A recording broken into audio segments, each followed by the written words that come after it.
So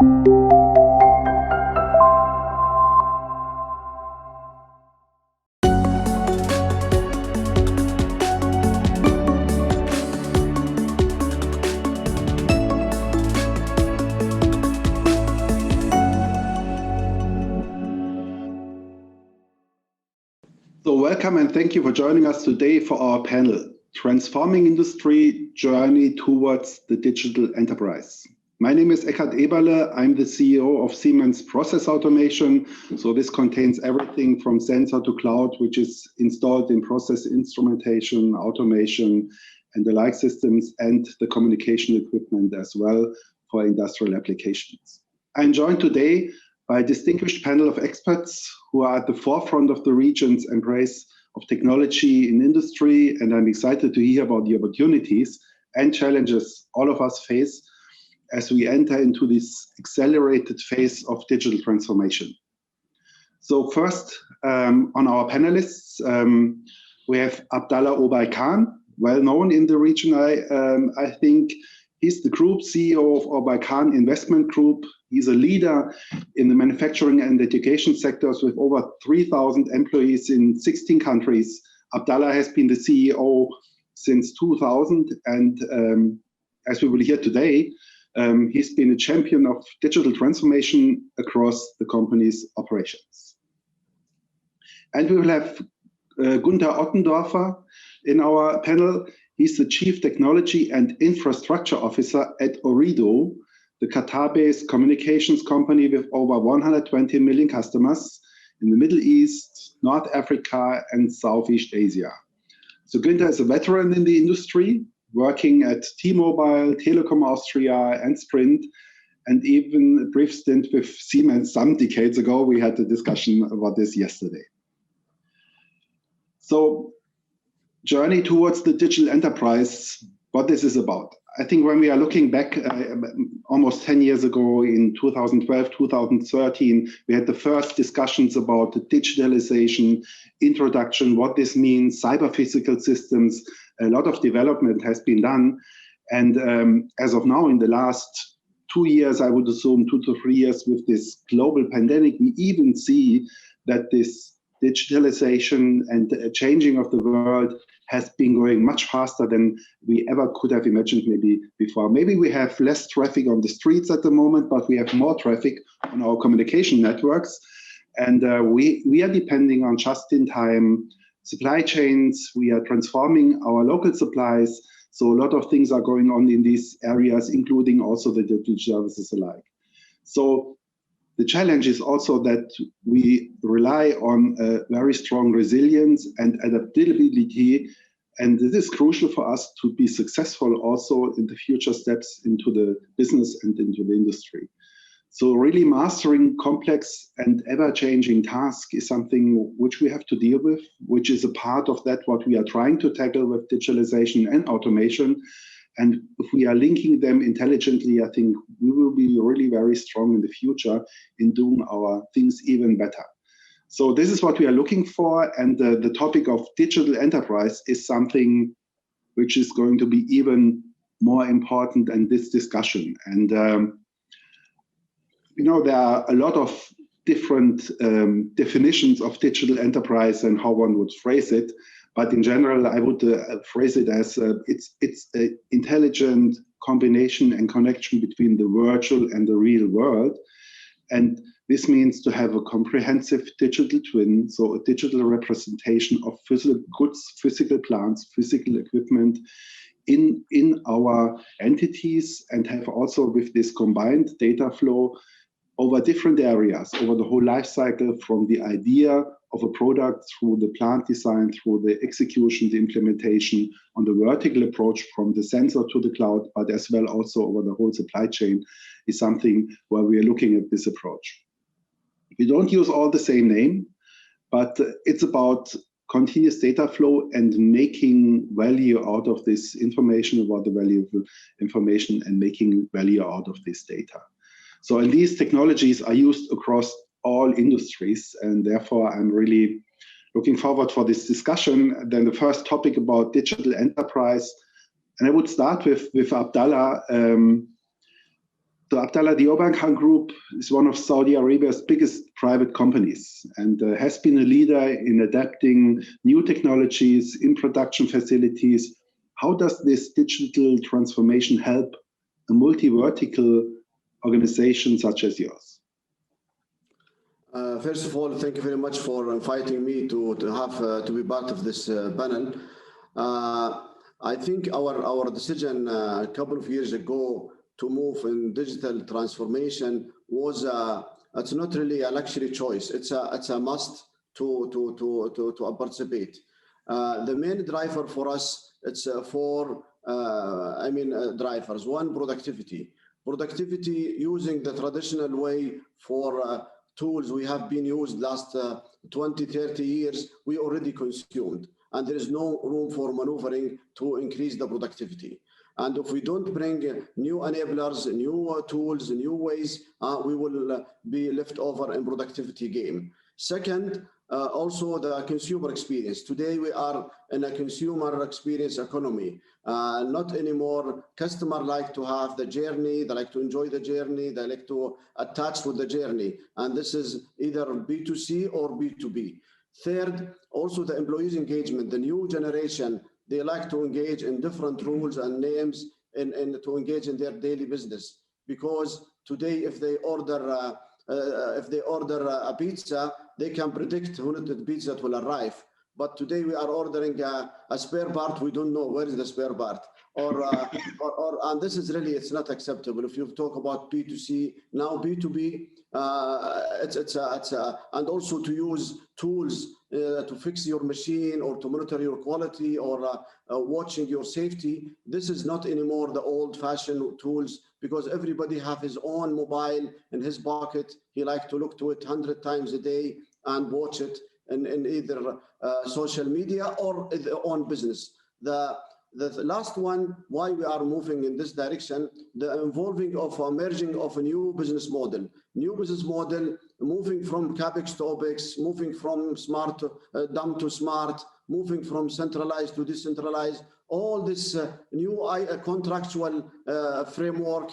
This is, if you are not really prepared to participate in this new business model, we will be left over, regardless which type of business and which type of industry you are in.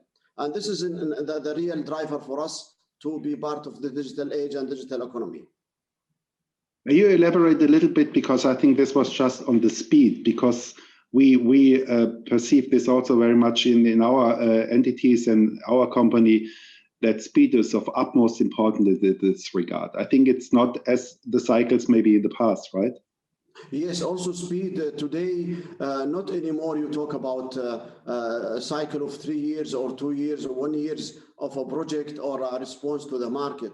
Today you have, we must have enablers in our infrastructure to be agile, to enable to move and respond to customer requirements or a competition, a new level of service or new activities. And the speed, it's matter. And also to start also, reading what's coming, it's very important to prepare yourself to respond. And what we see also very much in our entities, that we need a much larger ability on flexibility, because I think of the supply chains, of the behavior. So the buying behavior is changing, is getting far more individual. This means it's not on, it's a mass individualization, more or less, what we are seeing. And I think this is a tendency which is going very much into this flexibilization. And also there is a need for personalization. Personalization and customer needs, personalization to response. Not anymore you just have spray to use it to satisfy your customer, or you teach your student, or you treat your patient. You need more and more personalization, and everybody expect to have a design solution for his personal needs in right time, in right place. And personalization, you need infrastructure in your enterprise, in our enterprise, to react fast, to expect what will come to response from supply chain, from quality, from adjusting a new way or format. Well, thank you very much. And I think when we are talking about acceleration and implementing, I think Ooredoo is a pioneer on 5G, which is the latest standard on the communication part, and one of the first implemented on a national scale. How has this impacted the business and also to a certain extent the factories in Qatar?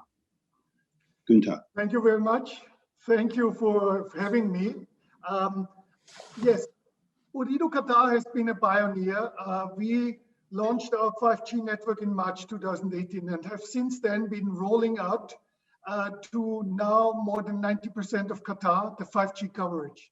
What that enables us is 5G was specifically built also for business.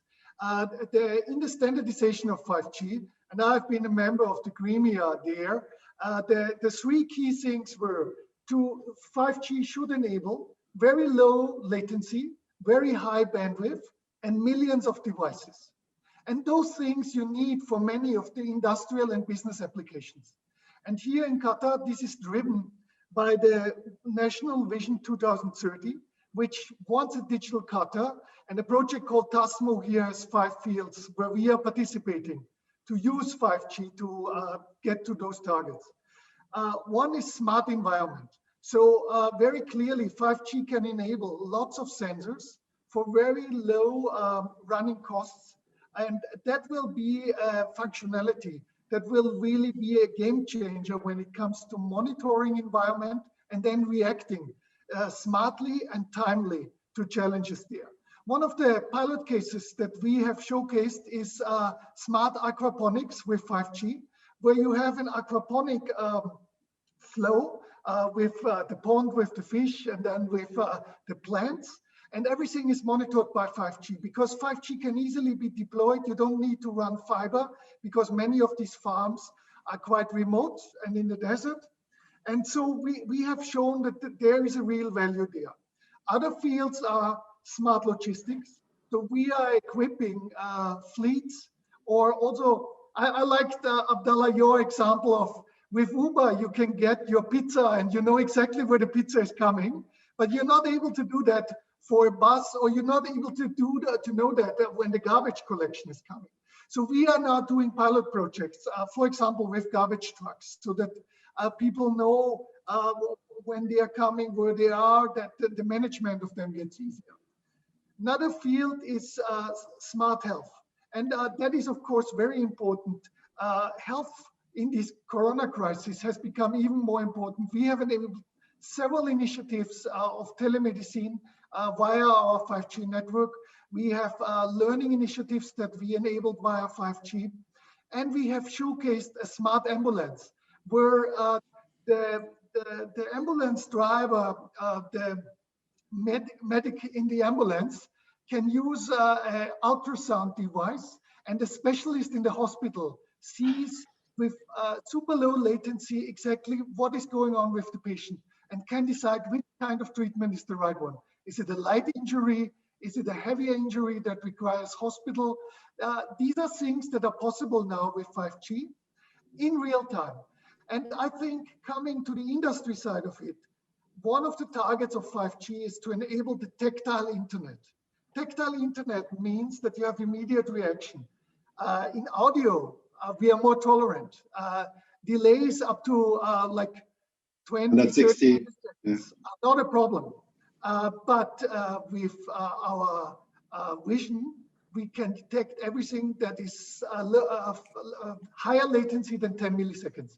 So with 5G, we want to bring this. This has a value on the one hand for the consumer in things like gaming and virtual reality, but of course, very much in factories on the business side for virtual maintenance, for doing remote maintenance.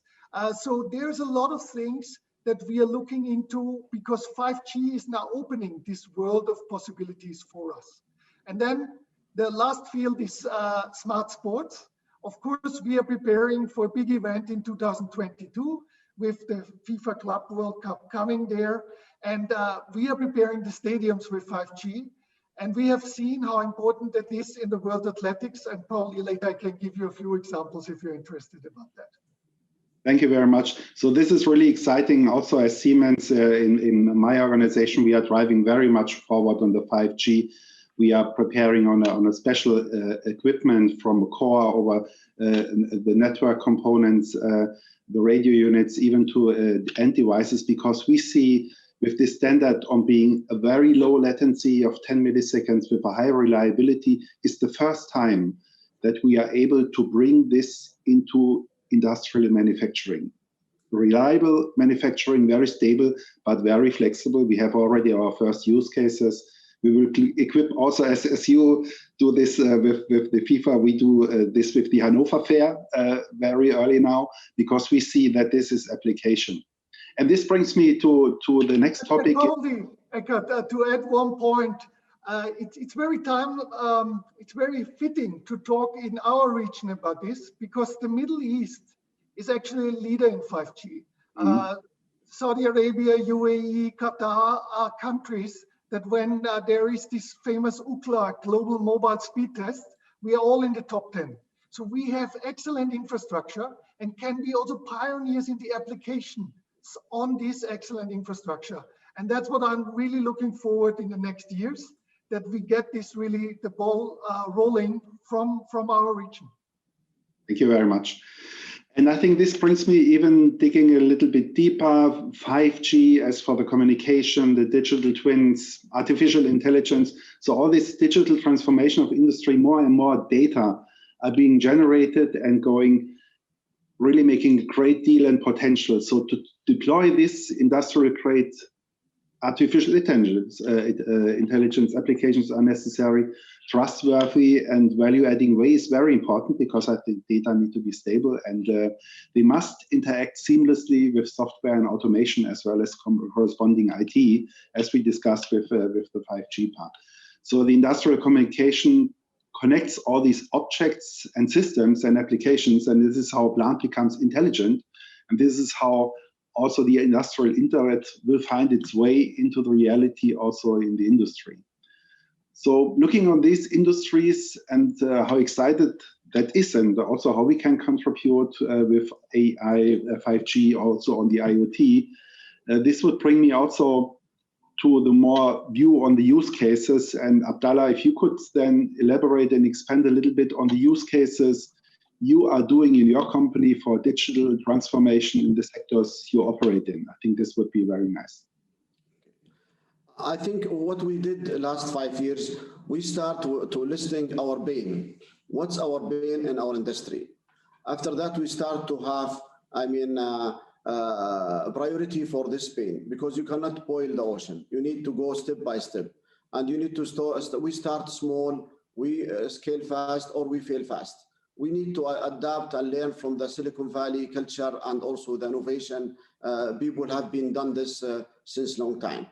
And we start to do the logistic, spare part, maintenance, quality, planning, audit and control, all this pain. After that, we start to break it to functionality and very specific pain. And what we did, we convert our domain expertise to a platform. And this platform, relying in Azure or AWS or Google or Siemens, GE, ABB, all the big platform providers using the infrastructure they have. After that, we start to validate and build, design, build and validate inside our own operation. And this is today we have more than 15 use case and 15 platform in multiple dimensions. And this is now we start to see really breakthrough and game changers in the productivity, in quality, in customer experience, and employees engagement. And this is really what we are doing, relying on our deep vertical expertise capability, convert it to a platform, build and validate in our own shop. After that, we offer it to our customer and the market and scale it globally. And really, we start to see, we have now platform for logistic, and it's already spin off out of Obeikan and Aramco running in our platform, and we start to offer it to the third customer. And this is the Uber of the industry. And we are growing very, very fast, relying on our own 40 years experience in logistic and industrial expertise. Second, we have also a platform for operation or manufacturing. We embedded more than 10,000 pages of Lean, Six Sigma, operation excellency to a platform to hide all the complexity, and we connect the ERP and the PLC and create a new value and make it much easier. We eliminate more than 450 Excel sheets in the shop floor to automate and have real data and have mobility. We have also a platform for compliance and safety and firefighting, and we have also platform for spare part to have spare part in demand with 3D printing. And this is what our approach, we call it get organized, understand your vertical, get connect all your assets, your people, your systems, your machine. After that, get inside. After that, we go for go optimize using machine learning and become part of the predictability and predictive environment. So this is really great, because I think this is what matters. At the end of the day, it's all about differentiating and creating value. And I think we've been praying this for quite a time, say digitalization is not a self-purpose, but it's about how to create value, making a use case out of that. And what you said in the beginning, in the third piece of failing fast, is somehow sometimes very difficult for good engineers, because they are used to finalize and bring things to an end. But here we have to come more to a faster approach, saying, okay, let's try things out, and we find out that it doesn't work very well. We try something else, which could do better. What major challenge we face, the culture to transform from traditional manufacturing company to a digital and software company. And this is what we borrow and learn from the software industry and digital company to embed it. We have a lot of program inside the company. We call it Al-Obeikan Digital College, and we ask everybody to go through this. We have 24 courses to go through and certify, because the old engineers, they call them the fighter, to succeed. This is not real. We don't need their energy. We need more adaptability. We need people be more innovative, more maneuvering around the problem, because today we have a lot of enablers and microservices and environment to give us capability, not like, 5-10 years ago, we are disconnected with the globe. And I think this is something that the workforce and the change of the workforce in the next 2 decades will be deciding. And I think once you are in this game with new tool landscape, with software, with the applications, because the next generation is not interested anymore in very complex and long-taking learning systems, but they want to make this really as somewhat plug and play. And I think this is what we have to strive for, also providing this to the industries, because I think this is something which will make a difference. This is why we are talking about low code, no code, zero code. And this is, I think we need to explain to our engineers, our programmers, forget what you are doing the last 10 years. Today, there's a new wave of technology can make you faster, deeper, cheaper, smarter in no time. Mm-hmm. So how does it apply for Ooredoo, Günther? 5G is now connected across Qatar. How does it influence on the product services that Ooredoo is providing towards the customers? Yes, so it opens up new opportunities for us and for our customers. One example for that is backup solutions. So we can now offer customers backup solution much closer, not only in the headquarters, but also in their various locations, because they can do a backup via 5G to the cloud. And that is something that in the past was not really that easily possible. That opens the door for also smaller and medium business to have a more extensive backup, which increases their resilience. And I think we have seen that 5G is also interesting for big players as a backup path. For example, if you have a plant remotely, you might have the main connection on fiber, but in case anything happens to the fiber connection, you still can have a second path via 5G that is very powerful. So these are things we are now contemplating. Of course, we are also thinking about future innovation like network slicing. So that would give industrial customers the possibility to have their own slice of the network with guaranteed performance parameters. That is something that I think will become very interesting in the coming years. And there is, of course, for big industrial customers, also always the question of private networks based on 4G and 5G. And that's certainly also a very interesting topic. So all of this is opening up now. I think we have seen that the interest is very big. Having now the infrastructure in place gives the possibility to really, when you have the right culture, and I think very rightly said, you need people to think differently and leave the old processes behind. And that is something where I think the biggest effort will be to really convince people that they can leave the old processes behind and have completely new possibilities, but then also need to embrace them. And that's something that will be super important. And I think this brings me to one topic, Günther, what might be also what we are looking very much towards on the topic of sustainability, because all has a flip side, because having new technologies also drives consumption of electricity and alike. So I think the topic of carbon footprint and whatever, doing a lot of companies, all of the companies are very active in this field. And I think at the moment it's perceived as a very pressing challenge for the whole humanity in working on this. And for sure, we get a lot of bad news, but I think there are also a lot of good news by means of there's a plan on a worldwide basis with the 17 sustainability and development goals on this 169 targets which are going to be achieved.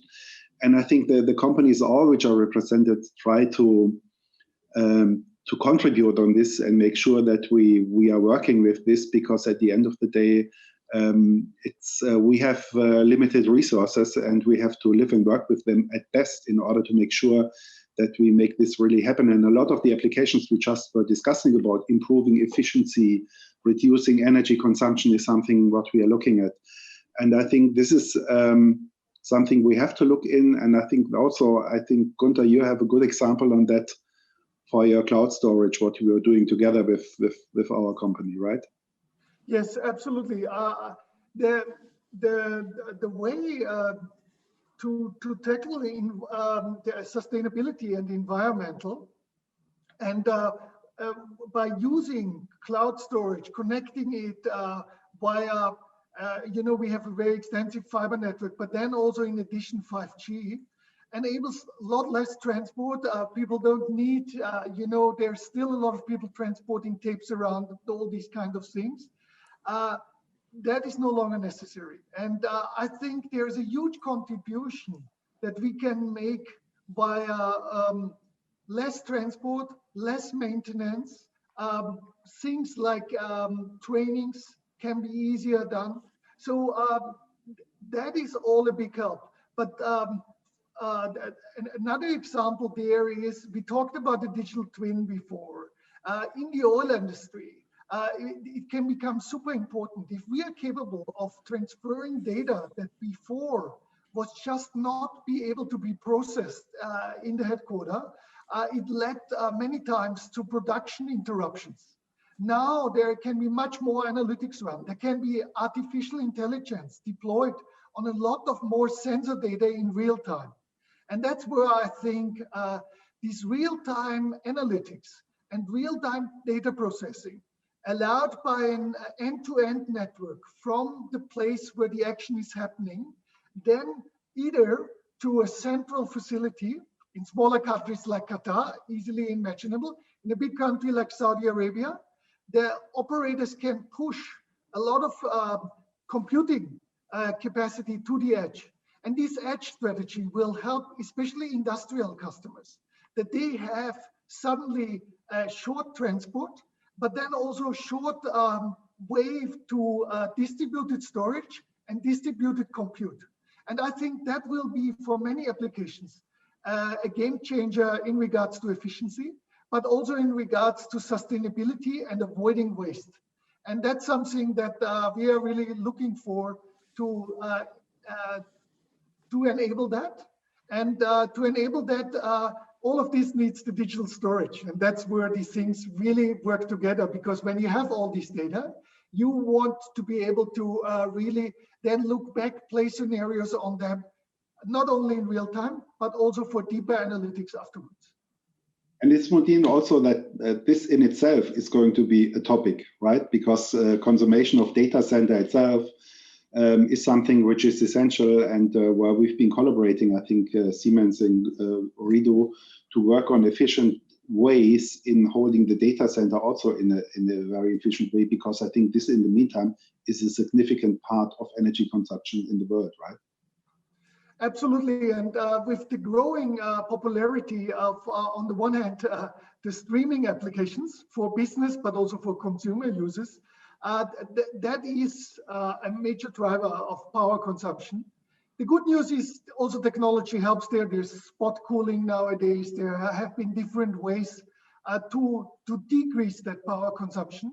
But the intelligent way to build the data center with that in mind is, of course, very important. And that's something that helps big time in the more modern data centers to have much less consumption than in older style. So looking on the last minutes of our discussion, I would like to draw the attention a little bit on the topic of what's next. You know, we've been implementing already very actual technologies. They are driving very much forward. They are helping us. And Abdallah, I think you would like to elaborate a little bit on the major disruptions which are coming and will hit the industries within the next years, which we have to prepare for. I think personally there's the technology and the infrastructure builders, they are ahead of the business. And this is the good news. Means the communication, the storage, the computing, the infrastructure of technology, I think ahead of the business needs today. Now, who is, move faster, adapting the technology, I think he will win in the market. We will see, I think we will see a lot of technology like blockchain and traceability and fintech and food and beverage and who is do what. I think it's coming big time. And we'll see also, this is, 3D printing and the spare part in demand. And I think today we have a huge unproductive, a huge potential in spare part system. It's billions of dollars lying in our factories. And I think it's coming for disruption, the 3D printing and the BLM, product lifecycle management softwares, and integrated with the maintenance and prediction. I think it will come big time. I think also augmented reality, and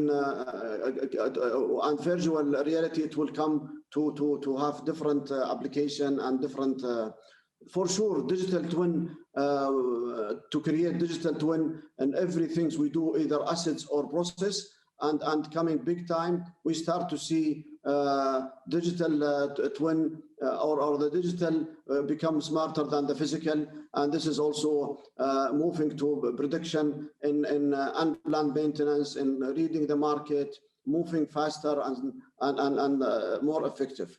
And also we will see also a wave of command center. We will move for command center, and every company, they need to consolidate and build command center for what they are doing, either in finance or quality or operation or customer service. We will not have fragmented silo data and fragmented capability. We will see central command center have a lot of capability and analytics, advanced analytics to serve our customer. And this is, I think, to jump in this new technology, there's a precondition. You need to get organized. You need to do the basic things in business. You need to the backbone and operation in good shape. If your backbone not in good shape, we cannot move to this new trend and new capability. Also, we need to connect. It's a very difficult job. Not easy to connect 15, 20,000 parameters in PLC, decode it, have a meaning for it, put it in a digital thread, reproduce it in different format. This is a long journey. We need to, get organized, get connect, After that, we'll be ready for the new wave. The most important, not talk about the new wave of technology, the most important to be ready for this new wave technology. I mean, because this new wave technology, it will come and hit us, but who is ready, hit the ground and run and try to maximize what out of it, I think this is the name of the game. So Abdallah, thank you very much. This is exactly hitting the point, and we see we have a lot of exciting technologies now which are waiting to be implemented, and a lot of the stuff, but also is looking for really having the basis. And we see this, for example, we all see that at the moment business is picking up and being transparent and having the full transparency on your plant and entities. Where are your parts? Where is your material? How is your capability on the production? Having this transparency available and make this available to central systems is a strong differentiator, because you can say from now until a minute later, where are you and what are the things? And based on this, putting on artificial intelligence functionalities, leveraging on this, on the performance on the plants, is something which is absolutely exciting and will bring us to a next level. I can give you one simple example. People talk about machine learning and prediction and digital twin, but they are still closing their book in Excel sheet. And this is not I mean, or they don't have a real proper data cleansing of their employees and their machine, their inventory. They don't have governance to have a real house in order for data and data cleansing. And I always told my colleague in the company or my peer in the market, the CEOs, don't waste your time to talk about machine learning and AI and digital twin. If you are continue to close an Excel sheet, your house not in orders, you are not connecting your machine, you still have all type of PLCs and softwares, you don't know the password, you don't crack it, you don't fetch the data. Don't talk about this advanced technology if you are not ready to run, I mean, or even to walk. Absolutely, and this is the way forward. I think data-driven. It starts from the design of the products. It goes through the production. It goes even to the whole sales organization. And as you said in the beginning, in the customer journey, I think this is something which is going to be the way down, and companies have to go the way. So, gentlemen, thank you very much. This was an exciting discussion. We liked it very much. I think enjoying a lot of good ideas, and this was really helping forward. And I would assume that all the participants are going to enjoy the discussion and listening on this, because I think this is something very exciting. So thank you very much, gentlemen, for taking the time. It was a pleasure, and good luck for the rest of the year.